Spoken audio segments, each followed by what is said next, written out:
Hello, welcome back to all of you. आज हम acceleration due to gravity से related ये 4 प्रॉब्लम सॉल्व करेंगे।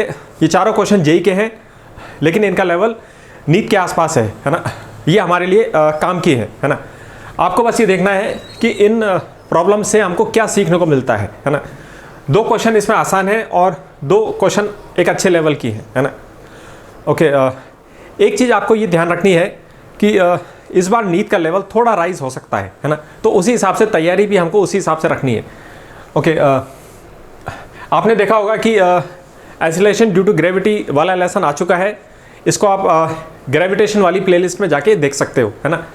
वहाँ पे काफ़ी डिटेल से डिस्कस किया गया है। वो सारे एक्सप्रेशंस डेवलप किए गए हैं जो कि इन प्रॉब्लम्स में यूज़ होंगे है ना। आइए कुछ कंसेप्ट्स को रिव्यू करते हैं और फिर इन प्रॉब्लम्स को ट्राई करते हैं है ना। ओके, आइए कुछ कंसेप्ट्स डिस्कस कर लेते हैं। पहला कंसेप्ट है जो यूनिवर्सल लॉ ऑफ ग्रेविटेशन होता है ना। अर्थ का मास और किसी दूसरे ऑब्जेक्ट के बीच में जो ग्रेविटी फोर्स है उसका ये एक्सप्रेशन होता है ना। ये बहुत ही सिंपल है, यूनिवर्सल लॉ है। दोनों मासेस मल्टीप्लाई हो रहे हैं और r² से डिवाइड हो रहा है ना। इस एक्सप्रेशन को आपने कंपेयर किया F = mg से है ना, जो कि न्यूटन्स लॉ में हम अक्सर अप्लाई करते हैं कि किसी भी ऑब्जेक्ट पे कितनी ग्रेविटी फोर्स लग रही होती है। m मास के ऑब्जेक्ट पे कितनी ग्रेविटी फोर्स लगती है, mg फोर्स लगती है ना। ये हमको अच्छी तरह से पता है। तो जैसे ही हम इन दोनों एक्सप्रेशन को कंपेयर करते हैं, आपको g का एक्सप्रेशन यहाँ से दिखाई दे जाता है। जैसे m के बगल में g लिखा हुआ है, उसी तरीके से m के बगल में ये जो चीज़ आप देख रहे हो ये क्या है, यही तो g का एक्सप्रेशन है ना। यानी यूनिवर्सल लॉ ऑफ ग्रेविटेशन से आपने जी के एक्सप्रेशन को यहाँ से पिकअप कर लिया है ना। आप कभी भी इसको यहाँ से पिकअप कर सकते हो है ना। तो जी का एक्सप्रेशन आपने देखा कि acceleration due to gravity on earth = capital G capital M divided by r² है ना। ये अर्थ का मास है और ये अर्थ का रेडियस है। अर्थ के लिए यानी आपने ये एक्सप्रेशन यहाँ से पिकअप कर लिया है। और जैसे ही अर्थ का एक्सप्रेशन आ जाता है, अब किसी भी प्लेनेट का एक्सप्रेशन लिखा जा सकता है ना। आपको बस क्या करना है, अर्थ के मास की जगह प्लेनेट का मास लिखना है और अर्थ के रेडियस की जगह प्लेनेट का रेडियस आ जाएगा है ना।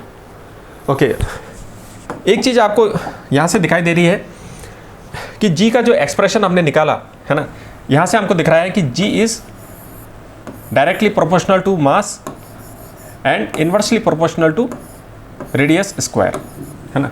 ये रिलेशन आपको दिख रहा है यहाँ से, ठीक है। ओके, तीसरी चीज़ है कि जो मास है, मास को आप डेंसिटी के फॉर्म में कैसे लिख सकते हो, मास = डेंसिटी इंटू वॉल्यूम है ना। तो मास का आपने एक्सप्रेशन लिखा, मास = डेंसिटी इंटू वॉल्यूम। एक चीज़ और आपको पता है कि वॉल्यूम 3 डायमेंशनल कंसेप्ट होता है। जिस तरीके से एरिया 2 डायमेंशनल कंसेप्ट होता है, तो एरिया r² के प्रोपोर्शनल होता है। उसी तरीके से वॉल्यूम क्योंकि 3 डायमेंशनल कंसेप्ट होता है, तो ये r³ के प्रोपोर्शनल होता है ना। Volume is proportional to r³।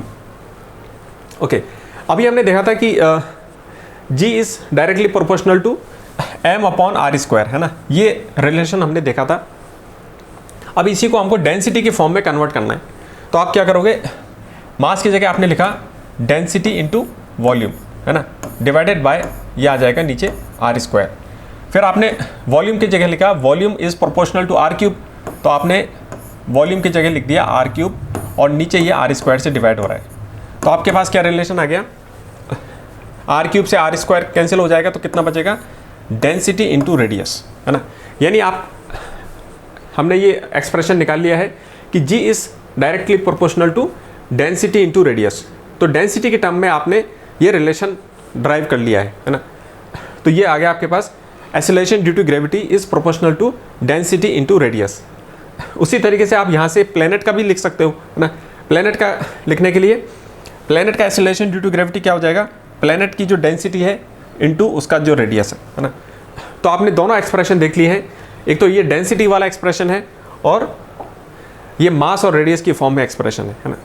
जब प्लेनेट और अर्थ को कंपेयर करने के लिए आएगा, तो इन दोनों रिलेशंस को आप डिवाइड करोगे है ना।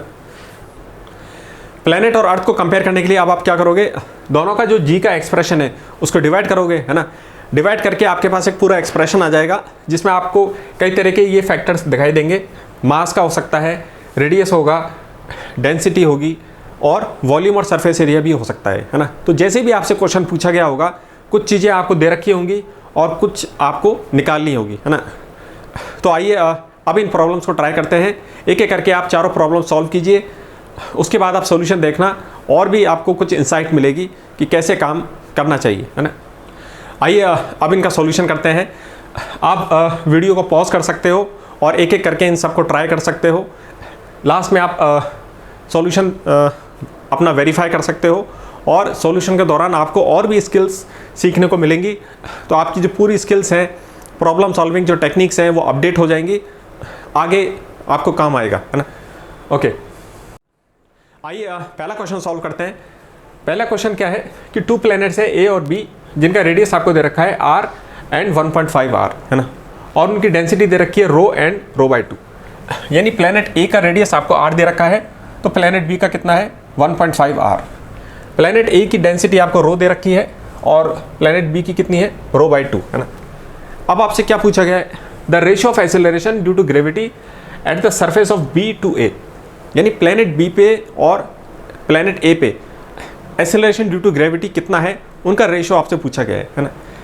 दो चीज़ें जो आपको हमेशा ध्यान रखनी है प्रॉब्लम का स्टेटमेंट पढ़ते वक्त, दो चीज़ें आपको ध्यान रखनी है। पहली चीज़ आपको क्या ध्यान रखनी है कि जो आपको डेटा दे रखा है क्वेश्चन में, वो किस ऑर्डर में दे रखा है। पहले कौन से प्लैनेट की बात हुई है ना। पहले यहाँ पे प्लैनेट ए की बात हुई है, तो उसका जो पहला डेटा है वो उसका है ना। ये चीज़ बहुत ध्यान से हमको प्रॉब्लम का स्टेटमेंट पढ़ना होता है। तो डेटा आपको किस ऑर्डर में दे रखा है ना। पहले आपको ए की चीज़ें दे रखी हैं और फिर आपको बी की चीज़ें दे रखी हैं, है ना। दूसरी चीज़ है कि क्वेश्चन में आपको क्या पूछा गया है, क्वेश्चन में आपको किस ऑर्डर में पूछा गया है। तो क्वेश्चन में आपको, है ना, क्या पूछा गया है, आस्क, जो आपसे पूछा गया है वो किस ऑर्डर में पूछा गया है। तो हमसे पहले बी की चीज़ें पूछी गई हैं, यानी पहले आपको बी की चीज़ें पूछी गई हैं और फिर ए के बारे में यह रेशियो निकालना है। अक्सर क्या होता है कि इस वजह से एरर हो जाता है, काफ़ी गलतियां हो जाती हैं, है ना। इस बारे में ये ध्यान नहीं दिया जाता कि आखिर पूछा किस ऑर्डर में गया है, तो हमको ये ऑर्डर ध्यान रखना है, ठीक है। ओके, इस क्वेश्चन में डेंसिटी की बात हो रही है, यानी हमको डेंसिटी वाला एक्सप्रेशन यूज़ करना है। ओके, आपको मालूम है डेंसिटी वाला एक्सप्रेशन ये होता है कि acceleration due to gravity is proportional to density into radius, है ना। अब आपसे क्वेश्चन में बी के बारे में पूछा गया था, है ना, तो बी की को पहले लिख देते हैं और ए का ये बाद में आ जाएगा, है ना। आपसे क्वेश्चन में B/A पूछा गया ना, इसलिए बी वाला ऊपर लिख रहे हैं, है ना। ये कितना हो जाएगा, बी की डेंसिटी, है ना, डिवाइडेड बाय ए की डेंसिटी, और ये आ जाएगा आपका रेडियस, बी का रेडियस और ए का रेडियस, ठीक है। ये चीज़ आ जाएगी। अब बहुत आसान है ना, जो भी आपको डेटा दे रखा है वो आप इसमें रख दीजिए। ये डेंसिटी वाला जो एक्सप्रेशन है ना, इसको यूज़ करना तो बहुत आसान है ना, सब कुछ एक ही लाइन में है ये। ओके, प्लैनेट बी का जो रेडियस कितना दे रखा था आपको,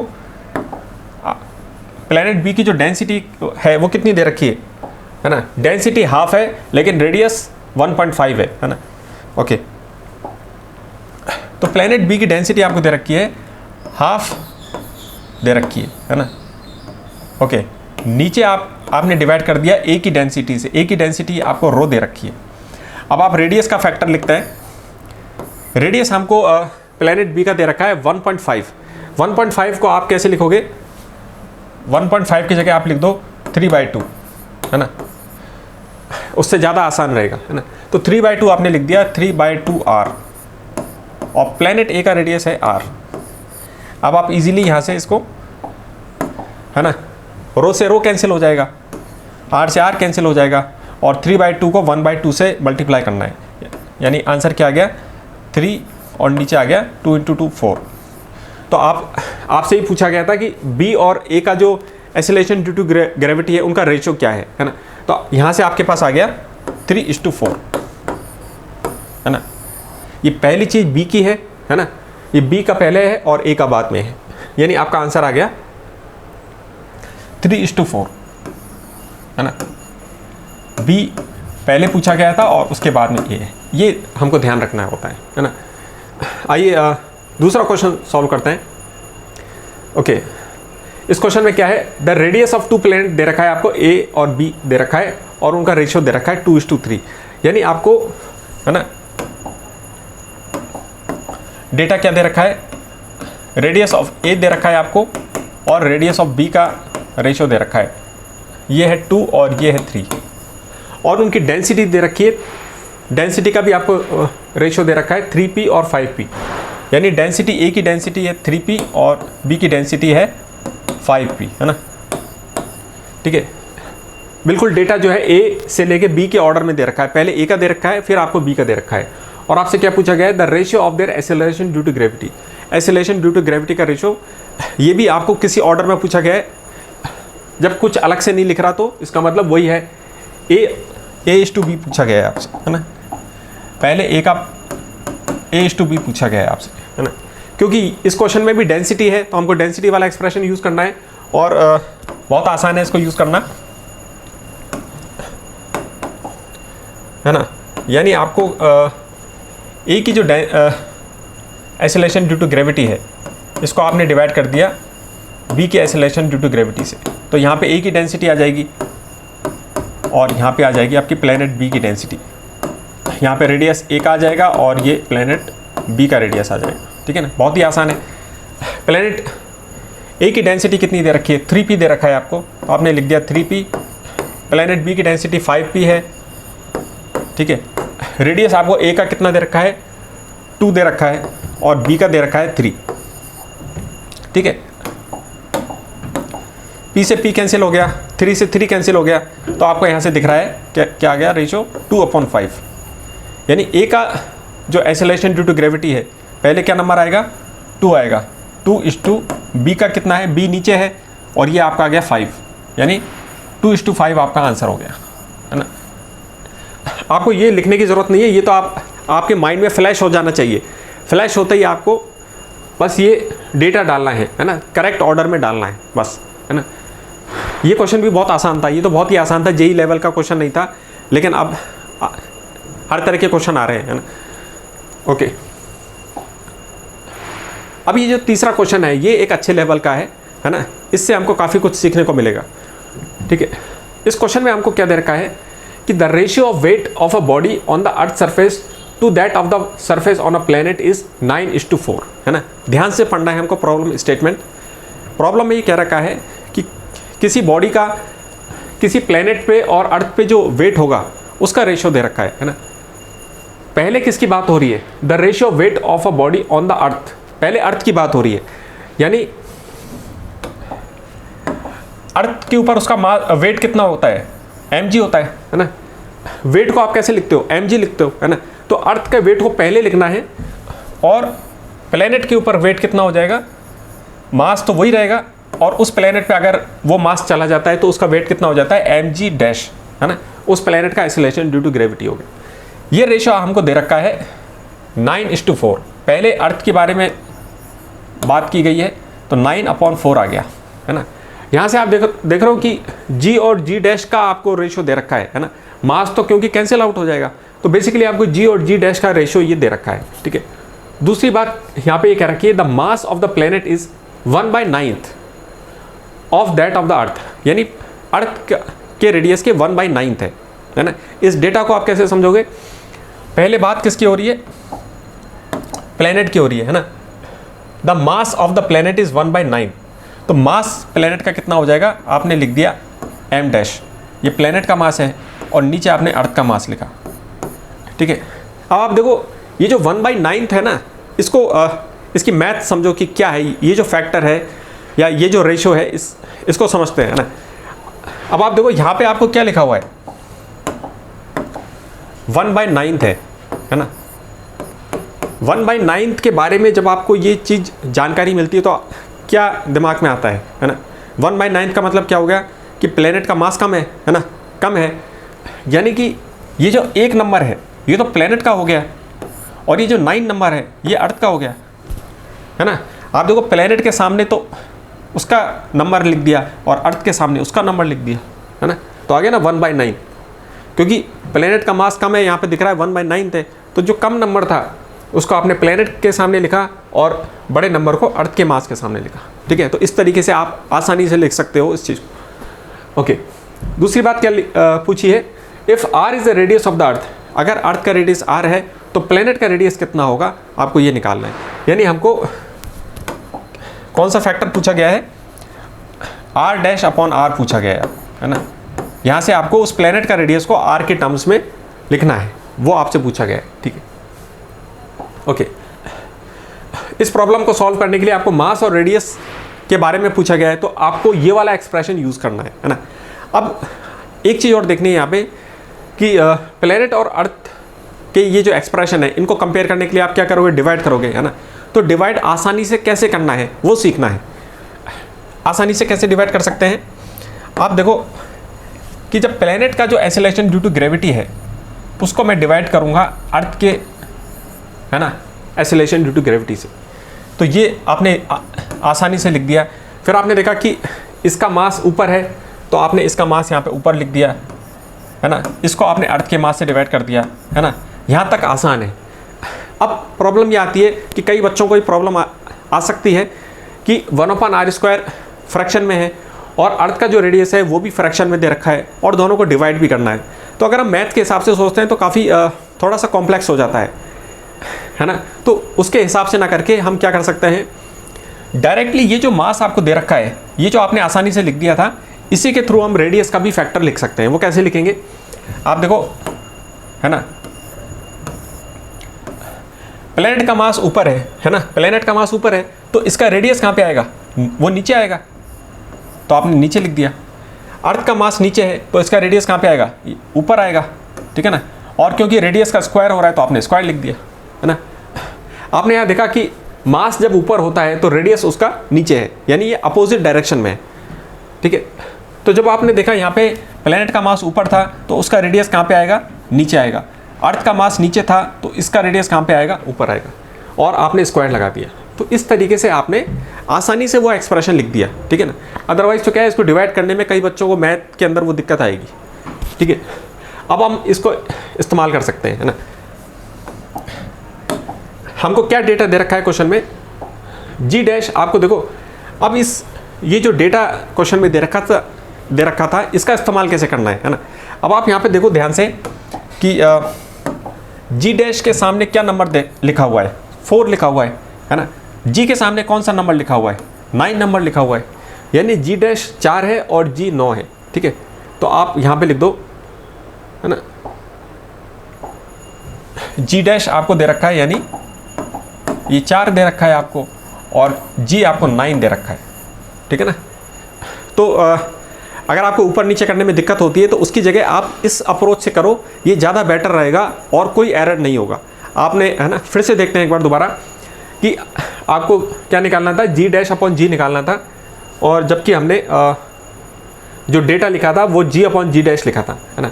तो अब आप यहाँ से देखो कि जी डैश के सामने कौन सा नंबर है, 4 है, और जी के सामने कौन सा नंबर है, 9 है, यानी अर्थ का बड़ा है और प्लेनेट का कम है। जी डैश की वैल्यू हो गई 4 और जी की हो गई 9। अब आपने इसको यहाँ पे यूज़ किया, जी डैश को आपने लिख दिया 4 और जी को लिख दिया 9, ठीक है।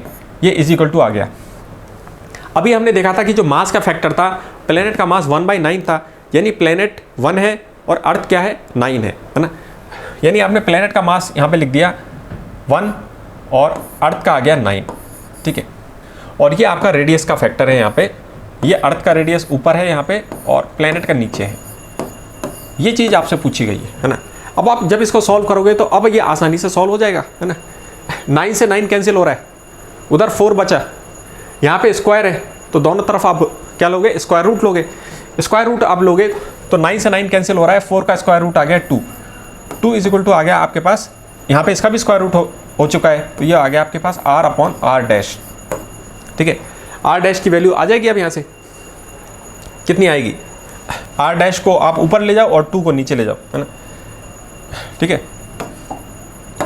कर सकते हो आप आसानी से, है ना। आपको r डैश चाहिए तो इसको तो अपन ने ऊपर ले गए और 2 को नीचे ले आए, तो ये आ गया आपके पास r dash is equal to r upon 2, ठीक है। ये आपका आंसर आ गया, ठीक है। देखो ये रहा r/2, है ना। तो उस प्लेनेट का जो रेडियस पूछा गया था, what is the radius of the planet, वो आपने निकाल लिया r/2, ठीक है। तो पूरा जो स्किल्स है वो सारी चीज़ें इसमें आप देखना और अपनी स्किल्स को अपडेट कर लेना, ठीक है। आइए अब लास्ट क्वेश्चन ट्राई करते हैं। इस क्वेश्चन में क्या दे रखा है, कंसिडर अ प्लेनेट इन सब solar system which has a mass double the mass of the अर्थ, है ना। यानी आपको डेटा किस ऑर्डर में दे रखा है, पहले प्लेनेट की बात हो रही है और फिर अर्थ के बारे में बात हो रही है ना। आपको कह रखा है कि प्लेनेट का जो मास है वो डबल है अर्थ के, यानी अर्थ का मास अगर m है तो प्लेनेट का मास क्या है 2m, है ना। और आपको डेंसिटी के बारे में क्या दे रखा है, density is equal to the average density of the earth, यानी अर्थ की डेंसिटी अगर रो है तो प्लेनेट की डेंसिटी भी रो है। अब आपसे पूछा गया है if the weight of the object on the earth is w, अगर ऑब्जेक्ट का वेट अर्थ पे w है तो प्लेनेट पे कितना होगा, यानी अर्थ पे वेट w दे रखा है तो प्लेनेट पे आपको निकालना है कि प्लेनेट पे कितना वेट होगा, ठीक है। अब इस क्वेश्चन को अप्रोच कैसे करेंगे, हमने यहाँ पे देखा कि डेंसिटी लिखा हुआ है, यानी क्वेश्चन में डेंसिटी के बारे में लिखा हुआ है, यानी आपको डेंसिटी वाला एक्सप्रेशन यूज़ करना है ना। ओके, तो डेंसिटी वाला जो एक्सप्रेशन है एक्सेलरेशन ड्यू टू ग्रेविटी का, वो क्या है, density acceleration due to gravity is proportional to density into radius, है ना। ये एक्सप्रेशन होता है, ठीक है। तो आपने पहले प्लेनेट का एक्सप्रेशन लिखा, जी डैश को जी से डिवाइड किया, ये आ जाएगा आपका, ये प्लेनेट की डेंसिटी आ जाएगी, है ना। इसके नीचे अर्थ की डेंसिटी आ जाएगी, फिर प्लेनेट का रेडियस आ जाएगा और नीचे अर्थ का रेडियस आ जाएगा, है ना। इसी एक्सप्रेशन को प्लेनेट और अर्थ का डिवाइड कर दिया आपने, है ना। अब आप आपने यहाँ देखा कि जो वेट होता है वो mg होता है ना, वेट mg होता है। तो यहाँ जो आपको g डैश अपॉन g दिख रहा है, तो यहाँ पे आपको एक दिमाग लगाना होगा कि अगर ऊपर नीचे अगर m से मल्टीप्लाई कर दिया जाता है तो ये क्या बन जाएगा, वेट का रेशियो बन जाएगा, है ना। यानी ये चीज़ क्या हो गई, आपकी वेट का रेशियो हो गया, ये प्लेनेट का वेट हो गया और नीचे अर्थ का वेट हो गया, है ना। अर्थ का वेट mg हो गया और प्लेनेट का वेट mg डैश हो गया, यानी ये चीज़ आपकी बन गई। अब क्वेश्चन में आपको क्या दे रखा है, क्वेश्चन में आपको डेंसिटी का फैक्टर दे रखा है, आपको दे रखा है कि दोनों की डेंसिटी सेम है, यानी ये दोनों कैंसिल आउट हो जाएंगे और कितना आ जाएगा, 1 आ जाएगा, दोनों डेंसिटी सेम है। अभी आपके पास ये बचा रेडियस, रेडियस का ये जो फैक्टर है इसके बारे में हमको कोई जानकारी नहीं दे रखी है ना, रेडियस के बारे में हमको कुछ नहीं कह रखा, यानी आपको ये निकालना है। जैसे ही आप ये निकालोगे तो आपके पास ये वेट का रेशियो आ जाएगा, ठीक है, ये चीज़ आ जाएगी। अब आप उनको क्या करना है, ठीक है ना, आपको दे क्या रखा है, आपको मास का फैक्टर दे रखा है, यानी आपको ये चीज़ दे रखी है कि जो प्लेनेट का मास है और अर्थ का मास, इनके बीच में रेशियो आपको दे रखा है। प्लेनेट का मास आपको दे रखा है ट्वाइस है ना, और अर्थ का मास 1 है। अर्थ का मास अगर 1 है तो प्लेनेट का कितना है, डबल है ना। इस तरीके से देखना है ना, प्लेनेट का 1 है तो अर्थ का 1 है तो प्लेनेट का डबल है, ठीक है। ओके, अब आपने क्या किया कि जो मास है उसको आपने डेंसिटी के फॉर्म में लिख दिया, मास को डेंसिटी के फॉर्म में आपने लिख दिया, तो इसको आप लिख दोगे कि प्लेनेट की डेंसिटी और प्लेनेट का वॉल्यूम, नीचे अर्थ की डेंसिटी और अर्थ का वॉल्यूम, है ना। ये प्लेनेट के मास के सामने उसका आ गया और अर्थ के मास के सामने डेंसिटी इंटू वॉल्यूम अर्थ का आ गया। अब आपने यहाँ से देखा कि जो डेंसिटी है इसका फैक्टर तो आपको दे रखा है 1 है, दोनों डेंसिटी सेम है, तो ये चीज़ आ गई आपके पास 1 इंटू वॉल्यूम का रेशियो आ गया, यानी वॉल्यूम का रेशियो आपको यहाँ से दिखाई दे रहा है, कितना आ गया, है ना। वॉल्यूम का रेशियो आपके पास आ गया है, कितना है, 2 आ गया है, 2/1 v डैश अपॉन v, ये रेशियो आपने निकाल लिया है यहाँ से। जो मास के बारे में आपको जानकारी दे रखी थी वहाँ से आपने वॉल्यूम के बारे में ये फैक्टर निकाल लिया, ठीक है। अब आपको मालूम है कि volume is directly proportional to r cube, है ना, वो रेडियस के क्यूब के प्रोपोर्शनल होता है। तो इसी चीज़ को आप ये लिख सकते हो, आप r डैश अपॉन r का होल क्यूब, है ना। अब इसको सॉल्व करने के लिए आप क्या करोगे, दोनों तरफ क्यूब रूट लोगे, क्यूब रूट लेने से क्या होगा, 2 के ऊपर क्यूब रूट आ जाएगा, यानी 2 के ऊपर क्यूब रूट आ गया, 2 का क्यूब रूट आपने लिया और इधर भी क्यूब रूट लिया तो ये क्यूब हट जाएगा यहाँ से, तो आपके पास रेडियस का फैक्टर आ गया r डैश अपॉन r। अब इसका इस्तेमाल आप यहाँ पे कर सकते हो, है ना। ये जो हमने रिलेशन बनाया था, जैसे ही आपने r डैश अपॉन r की वैल्यू यहाँ पे डाली तो क्या आ गया, 2 1/3 is equal to w dash upon w, ये प्लेनेट का वेट है, प्लेनेट पर जो वेट है, और ये अर्थ का वेट है। तो आपके पास यहाँ पे आ गया,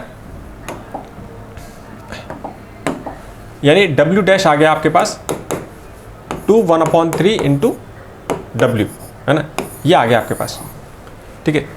तो प्लेनेट पे वेट कितना हो जाएगा, 2 का जो क्यूब रूट है इंटू अर्थ का वेट, ठीक है, ये वाला आंसर हो जाएगा,